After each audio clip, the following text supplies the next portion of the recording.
கிறிஸ்துவுக்குள் பிரியமான தேவ ஜனமே, கிறிஸ்துவுக்குள் விசேஷித்தவர்களும் அவருடைய ஊழியத்தை செய்யும் ஆசாரியர்களாய் இருக்கிற உங்கள் யாவரையும் ஜெகோவா சபயோதே என்ற நாமம் கொண்ட, அதாவது சேனைகளின் தேவனாகிய கர்த்தருடைய நாமத்தில் உங்களை நான் வாழ்த்தி வரவேற்கிறேன்.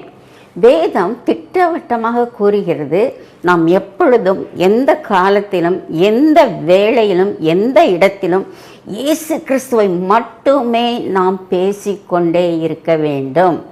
நம் சிநேகிதர் மத்தியில், உற்றார் உறவினர் மத்தியில், வேலை செய்யும் இடங்களில் இயேசு கிறிஸ்துவை மட்டுமே பேச வேண்டும். அப்போஸ்தலர் 4:20 சீஷர்கள் இவ்வாறு கூறினார்கள், நாங்கள் கண்டவைகளையும் நாங்கள் கேட்டவைகளும் பேசாமல் இருக்கக்கூடாதோ என்று கேட்டார்கள். ஆம், நாம் இயேசு கிறிஸ்துவை மட்டுமே பேசக்கூடியவர்களாக இருக்கிறோம். அபேசியா என்ற ஒரு வியாதி இருக்கிறது. அந்த வியாதி உள்ளவர்கள் பேசும் ஆற்றலை இழந்து விடுவார்கள்.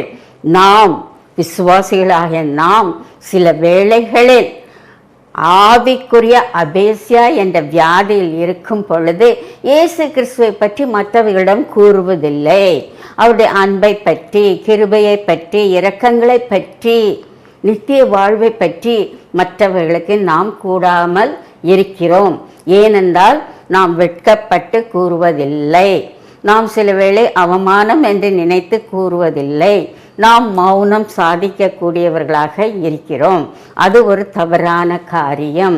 நாம் எப்பொழுதும் இயேசுவை பற்றி மட்டுமே மற்றவர்களிடம் பேசிக்கொண்டே இருக்க வேண்டும். ஏனென்றால் இயேசு கிறிஸ்து நம்முடைய இரட்சகர், நம்முடைய நியாயாதிபதி, அவர் நம்முடைய தேவனாய் இருக்கிறார். இயேசு கிறிஸ்துவின் ரட்சிப்பை மற்றவர்களிடம் நாம் பகிர்ந்து கொள்ள வேண்டும். பாவமும் சாபமும் பயமும் சில வேளைகளில் நம்மை பகிர்ந்து கொள்ள விடாமல் தடுக்கிறது. அந்த நேரத்தில் நாம் என்ன செய்ய வேண்டும்?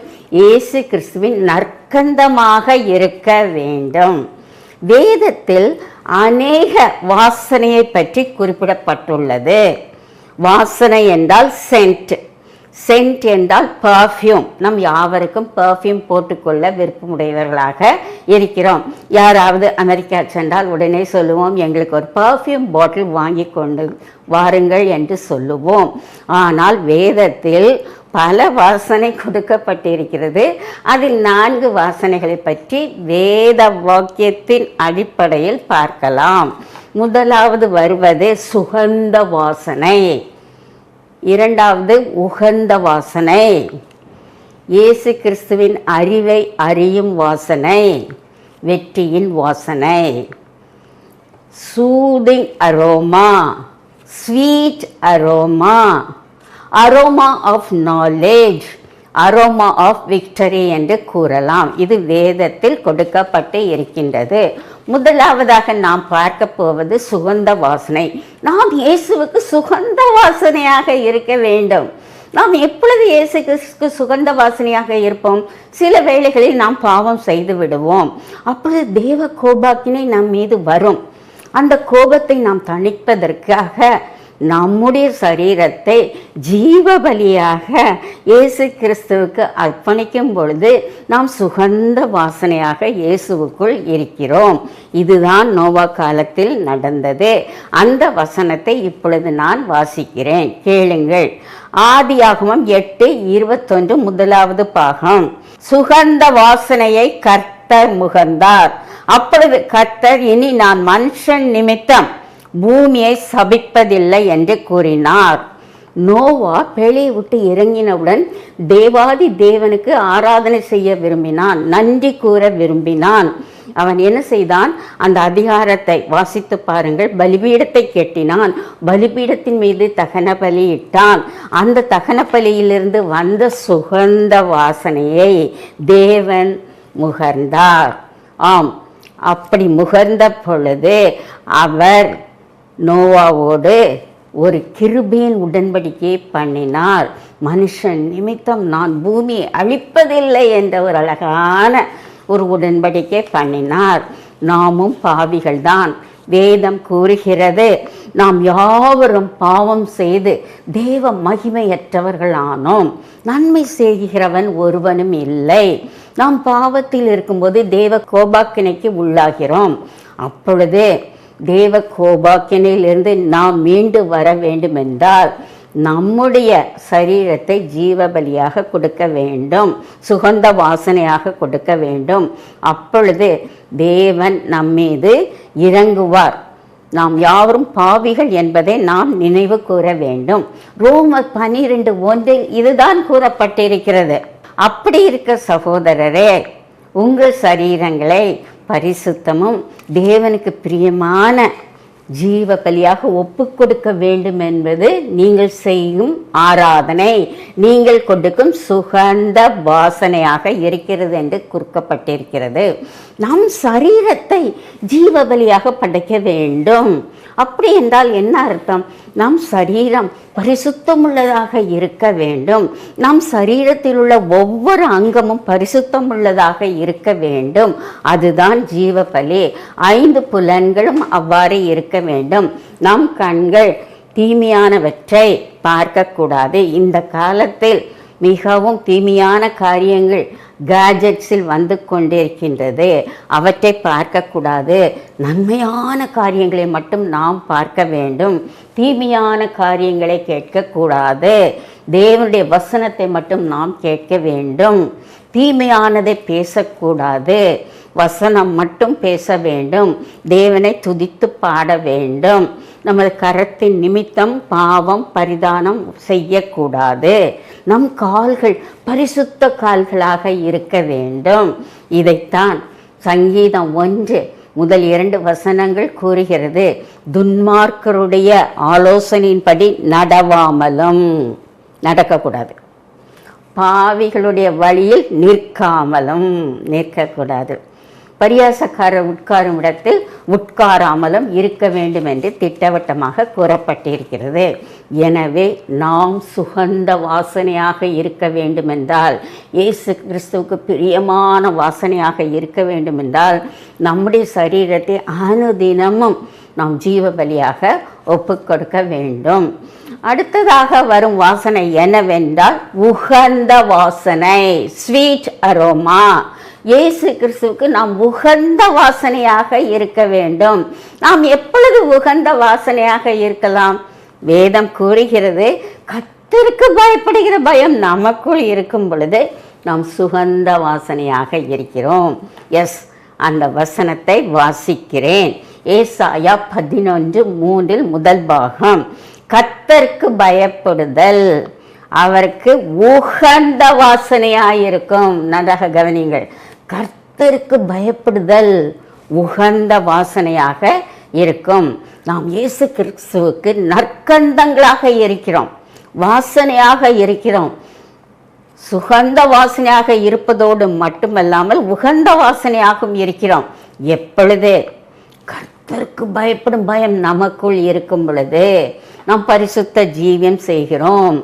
குறையற்றதும் மாசற்றதும் கரையறை அற்றதுமான ஒரு பரிசுத்தமான ஒரு நீதியான வாழ்க்கையை நடத்தும் பொழுது நாம் கர்த்தருக்கு உகந்த வாசனையாக இருக்கிறோம். நாம் கர்த்தருக்கு பயப்படுகிற பயம் நமக்கு இருக்கும். கர்த்தருக்கு பயப்படுவதன் மூலம் நாம் பரிசுத்தத்தை மட்டும் அடையவில்லை, நாம் தீமையை விட்டு விலகி ஓடக்கூடியவர்களாக இருக்கிறோம். பாவத்தை விட்டு விலகி ஓடக்கூடியவர்களாக இருக்கிறோம். யோசேப்பை போல இருக்க வேண்டும். அதுதான் உகந்த வாசனை. யோசேப்பு கர்த்தருக்கு பயந்து பாவத்தை விட்டு விலகி ஓடினான். அவனுக்கு அநேக ஆசீர்வாதங்கள் கிடைத்தது. இதே போல நாமும் கர்த்தருக்கு பயப்படுகிற பயம் நமக்கு இருக்க வேண்டும். கர்த்தருக்கு பயப்படுவதனால் நமக்கு பல ஆசீர்வாதங்கள் கிடைக்கிறது. அதாவது நாம் ஞானவான்களாக இருப்போம். வசனம் கூறுகிறது, கர்த்தருக்கு பயப்படுவதே ஞானத்தின் ஆரம்பம். நாம் ஞானவான்களாக இருக்கும் பொழுது நம்மை தேடி பலர் வருவார்கள். அன்று குயின் ஆஃப் ஷீபா எப்படி சாலமோனுடைய ஞானத்தை கேட்டு அவனிடத்தில் வந்தாலோ அதே போல பலர் நம்மிடத்தில் வருவார்கள். ஏனென்றால் நமக்கு ஞானம் இருக்கிறது. அந்த ஞானம் எப்படி வந்தது? கர்த்தருக்கு பயப்படுகிற பயத்தின் மூலம் வந்தது. நாம் அதன் மூலம் நற்கந்தமாக, உகந்த வாசனையாக, இயேசுவுக்கு பிரியப்பட்டவர்களாக இருக்கிறோம். அவருக்கு பயப்படும் பயம், தட் இஸ் த கண்டிஷன். உகந்த வாசனையா நீங்கள் கர்த்தருக்கு பயப்படுங்கள். அதைத்தான் கூறப்பட்டிருக்கிறது. சங்கீதம் 19:9 குறிப்பிடப்பட்டுள்ளது, கர்த்தருக்கு பயப்படுகிற பயம் சுகந்தமும் என்றைக்கும் நிலைத்திருக்கக்கூடியதாக இருக்கின்றது. நம் தேவனாகிய கர்த்தர் அன்புள்ளவர், நம்மை நேசிப்பவர், என்றாலும் அவர் கண்டிப்பானவர். அவருக்கு பயப்படுகிற பயம் நமக்கு இருக்க வேண்டும். விசேஷமாக ஆராதனையின் போது அவருக்கு நாம் பயப்பட வேண்டும். அப்பொழுது அது உகந்த வாசனையாக கர்த்தருக்கு சேரும். இதைத்தான் சங்கீதத்தில் நாம் வாசிக்கிறோம். சங்கீதம் 2:11 குறிக்கப்பட்டிருக்கிறது, பயத்துடனே கர்த்தரை சேவியுங்கள். பயத்துடனே கர்த்தரை சேவிக்கும் பொழுது நாம் உகந்த வாசனையாக இருக்கிறோம். நடுக்கத்துடனே களி கூறுங்கள் என்று கூறப்பட்டிருக்கிறது. நம்மில் சிலர் ஆலயத்துக்கு செல்லுகிறோம், ஆலய ஆராதனையின் போது பக்கத்தில் இருப்பவரிடம் பேசுகிறோம். அது தவறான காரியம்.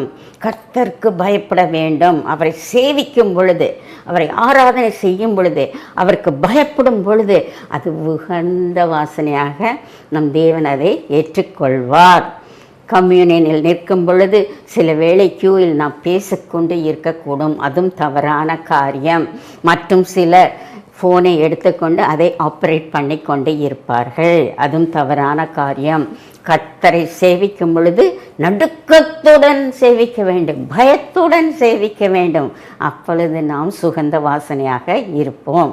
வால்டேர் என்ற ஒரு பிரெஞ்சு ஞானி இருந்தான். அவனை மதிகேடன் என்று கூட கூறலாம். ஏனென்றால் அவன் தேவன் இல்லை என்று சொன்ன அவன் என்ன கூறினான்? 100 வருடத்திற்கு பின்பு கிறிஸ்தவ மதம் இருக்காது, பைபிள் எங்கும் இருக்காது, மியூசியத்தில் பழைய புத்தகமாக இருக்கும் என்று கூறினான். கர்த்தர் தம்மை பரியாசம் பண்ண ஒட்டார். கர்த்தருக்கு பயப்பட வேண்டும், உகந்த வாசனையாக இருக்க வேண்டும். நடந்தது என்ன? அவன் மரண படுக்கையில் மரண அலறிக்கொண்டு இருந்தான். அவன் வியாதி நிமித்தம் என்ன கூறினான்? கடவுளே, நீரும் என்னை கைவிட்டு விட்டீர், மனிதர்களும் என்னை கைவிட்டு விட்டீர், இயேசுவே எனக்கு 6 மாதம் ஜீவனை தாரும் என்று கேட்டான். ஆனால் அவனுக்கு கிடைக்கவில்லை. மிக பாடுபட்டு அவதிக்குள்ளாகி அவன் இறந்தான். அந்த நர்ஸ் கூட கூறினாள், இப்படிப்பட்ட ஒரு மரணத்தை நான் பார்க்கவில்லை. இதை எதை குறிக்கிறது என்றால், நமக்கு கர்த்தருடைய பயம் இருக்க வேண்டும். அந்த பயத்தின் மூலம் நாம் இயேசு கிறிஸ்துவுக்கு உகந்த வாசனையாக இருக்கிறோம். 3வது வாசனை என்னவென்றால் அறிவின் வாசனை. கர்த்தரை அறிகிற அறிவு நமக்கு வளர்ந்து கொண்டே போகும் பொழுது அது ஒரு வாசனையாக இருக்கின்றது. தேவனுக்கு பிரியமான வாசனையாக இருக்கிறது. அற்புதமான வாசனை, அபூர்வமான வாசனை, சிறப்பான வாசனை, உன்னதமான வாசனை. எஸ், வேதத்தில் குறிப்பிடப்பட்டிருக்கிறது. கர்த்தரை அறிகிற அறிவினால் நாம் வாசனை உள்ளவர்களாக இருப்போம். we are scent, we are perfume, we are aromatic in nature. Yes, இப்பொழுது வசனத்தை நான் வாசிக்கிறேன். 2 கொரிந்தியர் 2:14. கிறிஸ்துவுக்குள் எப்பொழுதும் எங்களை வெற்றி சிறக்க பண்ணி எல்லா இடங்களிலும் எங்களை கொண்டு அவர் அறிகிற அறிவின் வாசனையை வெளிப்படுத்துகிற தேவனுக்கே சோஸ்திரம். வசனம் என்ன கூறுகிறது? கிறிஸ்துவுக்குள் நாம் அறிகிற அறிவின்படி நாம் வாசனை உள்ளவர்களாக இருக்கிறோம். எப்பொழுதும் எல்லா இடங்களிலும் நாம் வெற்றி சிரிக்கிறோம். ஏனென்றால் அவரை அறிகிற அறிவு நமக்கு இருக்கின்றது. வேதத்தை படிக்கிறோம், மனப்பாடம் பண்ணுகிறோம். அதே அதிகாரத்தில் 15வது வசனத்தில் கொடுக்கப்பட்டிருக்கிறது, ரட்சிக்கப்படுகிறவர்களுக்குள்ளேயும் கெட்டு போகிறவர்களுக்குள்ளேயும் நாம் தேவனுக்கு கிறிஸ்துவின் நற்கந்தமாக இருக்கிறோம். கிறிஸ்துவின் நற்கந்தம், அரோமா, பர்ஃப்யூம். எப்பொழுது? ரட்சிக்கப்படுகிறவர்களுக்குள்ளே. நாம் யாவரும் ரட்சிக்கப்படுகிறவர்கள். எனவே நமக்குள்ளே நாம் கிறிஸ்துவின் நற்கந்தமாக இருக்கிறோம். கிறிஸ்தவர்கள் அல்லாத கெட்டுப்போகிறவர்களுக்கு நடுவேயும் நாம் கிறிஸ்துவின் நற்கந்தமாக இருக்கிறோம். எவ்வளவு இயேசு கிறிஸ்துவை அறியும் அறிவு நமக்கு இருக்கின்றதோ அப்பொழுது நிச்சயம் நாம் ஒரு நல்ல வாசனை உடையவர்களாக இருப்போம். அந்த வாசனை இந்த தேவனுக்கு மிகவும் பிரியமுள்ளதாக இருக்கும். எப்படி என்றால், வசனத்தின் மூலம் நாம் வல்லமையை பெற்றுக்கொள்கிறோம். வசனத்தின் மூலம் நித்திய ஜீவனை பெற்றுக்கொள்கிறோம். எனவே எஸ்ராவை போல இருக்க வேண்டும். எஸ்ரா என்ன செய்தான்? அவன் வேதத்தில் உள்ள கட்டளைகளையும் கற்பனைகளையும் அறிந்து ஜனங்களுக்கு போதித்தான். அதனால் தேறின வேதபாரகனாய் இருந்தான். நாமும் வசனத்தை அறிந்து தேறின பைபிள் ஸ்காலராக இருக்கும் பொழுது நாம் சுகந்த வாசனையாக இருப்போம். யோசியா என்ற ஒரு மன்னன் இருந்தான், யூத மன்னன். 2 நாளாகமத்தில் கொடுக்கப்பட்டிருக்கிறது. அவன் வேத புத்தகத்தை தேடி கண்டுபிடித்து எடுத்து அதை வாசித்து அதன்படி நடந்து கொண்டான். தேவனுக்கு பிரியமான செம்மையான பாதையில் நடந்தான். உகந்த வாசனையாக இருந்தான், நற்கந்தமாக இருந்தான். கொர்நேலியுவை போல நாம் வீட்டில் பைபிள் ஸ்டடி நடத்த வேண்டும். பைபிள் ஸ்டடி நடத்துவதற்காக தேவனாகிய கர்த்தர் பேதுரு என்ற ஒரு பைபிள் ஸ்காலரை நம் வீட்டுக்கு அனுப்புவார். காண்டேகே நாட்டு மந்திரி போல நாம் வேதத்தை அறிந்து கொள்ள முடியாமல் இருக்கும் பொழுது பரிசுத்த ஆவியானவர் பிலிப்பு போன்ற ஒரு பைபிள் ஸ்காலரை நமக்கு அனுப்புவார். அப்பொழுது நாம் கர்த்தரை அறியும் அறிவை பெற்றுக்கொள்வோம். அவருக்கு வாசனையாக இருப்போம். பவுலை போல, ஆண்டவரே நீர் யார் என்று கேட்கும் பொழுது அவரை பற்றி அறிகிற அறிவினால் நாம் நிரப்பப்படுவோம், ஊழியம் செய்வோம். லீதியாளை போல நாம் தேவனுடைய அறிவை பெற்றுக்கொண்டு நம்முடைய இருதயத்தை திறந்து கொடுப்போம். பெரியா நாட்டு மக்கள் என்ன செய்தார்களாம்? தேவனுடைய வசனத்தை மனோவாஞ்சையுடன் ஏற்றுக்கொண்டார்களாம். நற்குணச்சாலிகளாய் இருந்தார்கள். அதாவது அவர்கள் வாசனை உடையவர்களாக இருந்தார்கள். கர்த்தருக்கு உகந்த வாசனையாக இருந்தார்கள். இயேசு கிறிஸ்துவுக்கு நற்கந்தமாக இருந்தார்கள். நாம் வேதத்தை கற்று இயேசு கிறிஸ்துவுக்கு நற்கந்தமாக இருப்போமா? நிச்சயம் நாம் இருப்போம். கடைசியாக ஒரு வாசனை, அதாவது பரிமள தைலத்தின் வாசனை. முதல் வாசனையை பார்த்தீர்கள் என்றால் சுகந்த வாசனை, உகந்த வாசனை, இயேசு கிறிஸ்துவை அறியும் வாசனை. இந்த மூன்றும் நாம் இயேசு கிறிஸ்துக்கு கொடுக்கும் வாசனையாக இருக்கிறோம். அந்த வாசனை நமக்குள் இருக்கின்றது. ஆனால் 4வது வாசனை இயேசு கிறிஸ்து நமக்கு கொடுக்கிறார். அதுதான் பரிமள தைலத்தின் வாசனை. That is aroma of victory. இயேசு கிறிஸ்துவே நமக்கு பரிமள தைலமாக ஊற்றப்படுவார். இயேசு கிறிஸ்துவே அவருடைய நாமத்தின் மூலம் ஒரு நீரூற்றாக, பரிமள நீரூற்றாக இருப்பார் என்று வசனம் கூறுகிறது. உங்களுக்கு அந்த வசனத்தை வாசிக்க விரும்புகிறேன். உன்னத பாட்டு 1:3 முதல் பாகம். உமது பரிமள தைலங்கள் இன்பமானவைகள், வாசனை உள்ளவைகள். உமது நாமம் ஊற்றுண்ட பரிமள தைலமாக இருக்கின்றது. அவருடைய நாமம், இயேசு கிறிஸ்துவின் நாமம் ஊற்றுண்ட பரிமள தைலமாக நமக்குள் இருக்கின்றது. நீங்கள் கேட்கலாம், ஊற்றுண்ட பரிமள தைலம் என்றால் என்ன என்று. அது இயேசு கிறிஸ்துவின் குணாதிசயங்கள், அது இயேசு கிறிஸ்துவின் இரத்தத்தை குறிக்கிறது. ஆம், இயேசு கிறிஸ்துவின் குணாதிசயங்கள் நமக்குள் இருக்கும் பொழுது இயேசு கிறிஸ்து நமக்கு பரிமள தைலமாக இருக்கின்றார். அவர் அன்பு நமக்குள் செயல்படும், அவர் இரக்கம் நமக்குள் செயல்படும். நாம் மற்றவர்களிடம் கிருபையுடன் நடந்து கொள்வோம். ஏனென்றால் நமக்குள் இயேசு கிறிஸ்துவின் பரிமள தைலம் ஊற்றப்பட்டு இருக்கின்றது. மேலும் நமக்கு மன்னிப்பின் திறமை இருக்கும். இயேசு கிறிஸ்துவை போல நாம் மன்னிக்கக்கூடியவர்களாக இருப்போம். அவருடைய குணாதிசயங்கள் நமக்கு இருக்கும் பொழுது ஊற்றுண்ட பரிமள தைலமாக இருக்கிறோம். இயேசு கிறிஸ்து நம்முடைய ஆத்ம நேசர், ஆத்ம நண்பர், ஆத்ம மணவாளன். எஸ், ஜீசஸ் கிரைஸ்ட் இஸ் அவர் ஹஸ்பண்ட். வேதத்தில் குறிப்பிடப்பட்டுள்ளது.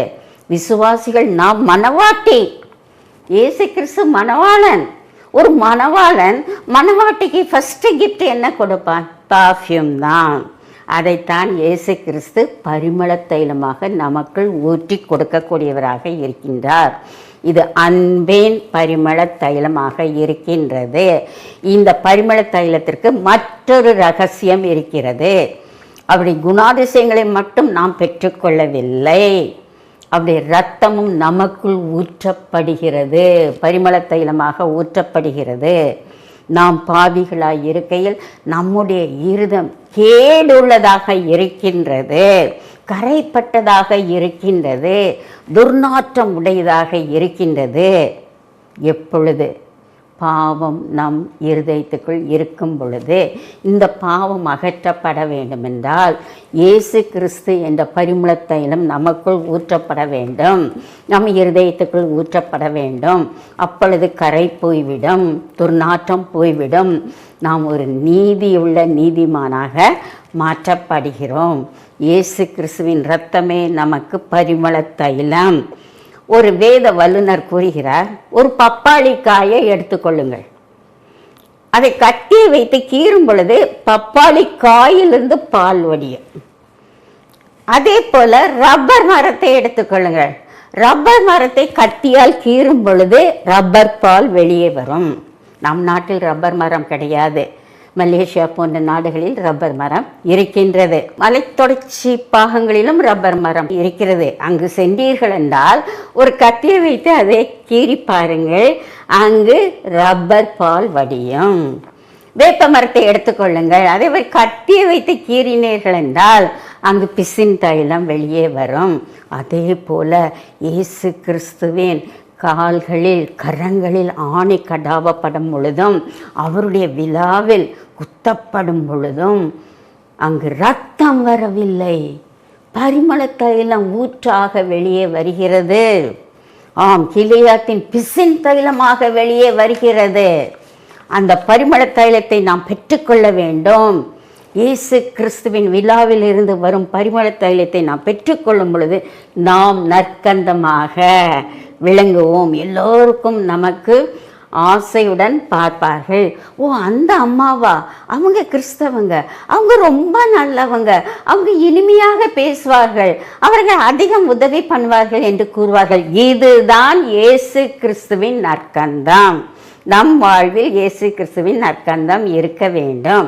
மேலும் இயேசு கிறிஸ்துவனுடைய நற்கந்தம் எனப்படுவது அவருடைய வாக்கியங்கள், அதாவது சிலுவையில் அவர் சொன்ன 7 வசனங்களாக இருக்கின்றது. இயேசு கிறிஸ்து சிலுவையில் 7 பூக்கள் உடைய வசனங்களை கூறினார், நறுமணமுள்ள வசனங்களை கூறினார். எல்லா வசனத்திற்கும் பூ பூ என்று வரும். இப்பொழுது நான் உங்களுக்கு சொல்லுகிறேன். மன்னிப்பு பூ, ரட்சிப்பு பூ, அரவணைப்பு பூ, தவிப்பு பூ, தாகிப்பு பூ, முடிப்பு பூ, ஒப்புவிப்பு. எஸ், எல்லாம் பூல முடியுது. ஸோ நறுமணமுள்ள பூக்களாக அவர் வசனங்களை நமக்கு கொடுத்தார். இதுதான் ஒப்புவிப்பு. நம்முடைய ஒப்புவிப்பு என்னென்றால், ஆண்டவரே உம்முடைய பரிமள தைலத்தை எனக்கு கொடும், உம்முடைய இரத்தத்தை எனக்கு கொடும், உம்முடைய குணாதிசயத்தை எனக்கு கொடும் என்று சொல்ல வேண்டும். ஓகே, நம்ம பரிமள தைலத்தை வாங்கிட்டோம். நம்மளை சுற்றி இருக்கிறவங்க நாம் பரிமள தைலமாக இருக்கிறோமான்னு எப்படி கண்டுபிடிப்பாங்க? அவருடைய கட்டளைகளுக்கும் அவருடைய கற்பனைகளுக்கும் போதனைகளுக்கும் கீழ்ப்படிய வேண்டும். ஒரு போதனை கீழ்ப்படியும் பொழுது நிச்சயம் நான் நறுமணம் உள்ளவர்களாக இருப்போம், கிறிஸ்துவின் நறுமணம் உள்ளவர்களாக இருப்போம். மத்தேயு 5:44 உங்கள் சத்துருக்களை சிநேகியுங்கள், சபிக்கிறவர்களை ஆசீர்வதிங்கள். யாராவது உங்களை பார்த்து நாசமாக போனால் நம்ம என்ன சொல்லணும்? காட் பிளஸ் யூ மை டியர்னு சொல்லணும். உங்கள் நிந்திக்கிறவர்களுக்காகவும் உங்களை துன்பப்படுத்துகிறவர்களுக்காகவும் ஜெபம் பண்ணுங்கள். எனவே நன்றாக ஞாபகத்தில் வைத்துக் கொள்ளுங்கள், நாம் உலகத்தில் இருக்கும் வரை நம் இயேசு கிறிஸ்துக்கு சுகந்த வாசனையாக இருக்க வேண்டும். நம் சரீரத்தை ஜீவபலியாக கொடுக்க வேண்டும், உகந்த வாசனையாக இருக்க வேண்டும், இயேசு கிறிஸ்துக்கு பயந்து வாழ வேண்டும். அதே போல் அவரை அறிகிற வாசனையாக இருக்க வேண்டும். இன் ரிட்டர்ன் நமக்கு வெற்றி கிடைக்கும், நமக்கு பரிமள தைலம் கிடைக்கும். இயேசு என்ற நாமம் ஊற்றுண்ட பரிமள தைலமாக நம் மீது ஊற்றப்படும். கர்த்தர் இந்த வசனங்களை ஆசீர்வதிப்பாராக. கிறிஸ்துவுக்குள் பிரியமான என் அன்பர்களே, இப்பொழுது நாம் ஜெபிக்கலாமா? பரலோக பிதாவே, உம்முடைய சத்திய வசனத்தை கேட்டோம். ஆம் கர்த்தாவே, நாங்கள் உமக்கு நறுமணம் உடையவர்களாக இவ்வுலகத்தில் வாழ நீதாமே கிருபை புரிந்தேறும் கர்த்தாவே. உமக்கு சுகந்த வாசனையாக நாங்கள் இன்றே இப்பொழுதே எங்களுடைய சரீரத்தை ஜீவபலியாக கொடுக்கிறோம். உமக்கு உகந்த வாசனையாக நாங்கள் பயப்படும் பயத்தை எங்களுக்குள் ஏற்றுக்கொள்கிறோம் கர்த்தாவே. ஆம் கர்த்தாவே, உம்மை பற்றி நாங்கள் அதிகமாக அறியும் இந்த நிகழ்ச்சிக்காக, நற்செய்தி காட்டும் புதிய பாதை என்ற நிகழ்ச்சிக்காக நாங்கள் உம்மை துதிக்கிறோம், வணங்குகிறோம், சோஸ்தரிக்கிறோம் கர்த்தாவே. ஆம் கர்த்தாவே, உம்மை அறிகிற அறிவை நாங்கள் இந்நிகழ்ச்சியின் மூலம் பெற்றுக்கொள்வதற்காக நாங்கள் உமக்கு நன்றி செலுத்துகிறோம் கர்த்தாவே. நீதாமே எங்களுக்கு பரிமள தைலமாக இரும் கர்த்தாவே. உமது நாமம் விளங்க நாங்கள் எங்கு சென்றாலும் வாசனை மிகுந்த ஒரு பரிமள தைலமாக, ஒரு நற்கந்தமாக இருக்க நீர் கிருபை பெரியும். நீர் அவ்வாறு செய்ய போவதற்காக நன்றி நன்றி நன்றி. இந்த ஜெபத்தை, இந்த விண்ணப்பத்தை இயேசு கிறிஸ்துவின் இனிய நாமத்தில் ஏற்றுக்கொள்ளும் கர்த்தாவே. ஆமென், ஆமென்.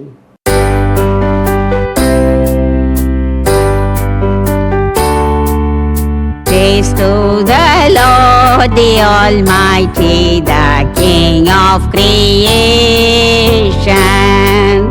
Oh, my soul, praise Him, for He is the health and salvation. All ye who hear, now to His temple draw near. Sing now in glad adoration.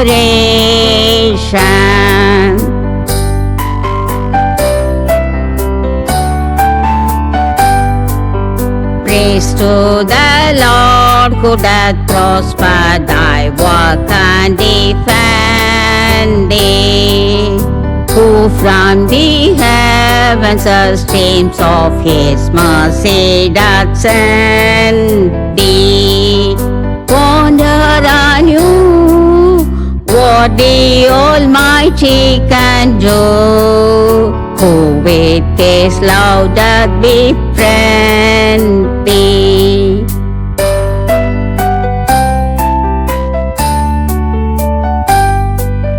Praise to the Lord, oh let all that is in me adore Him. All that hath life and breath come now with praises before Him. Let the Amen sound from His pupil again. Gladly for I will adore Him.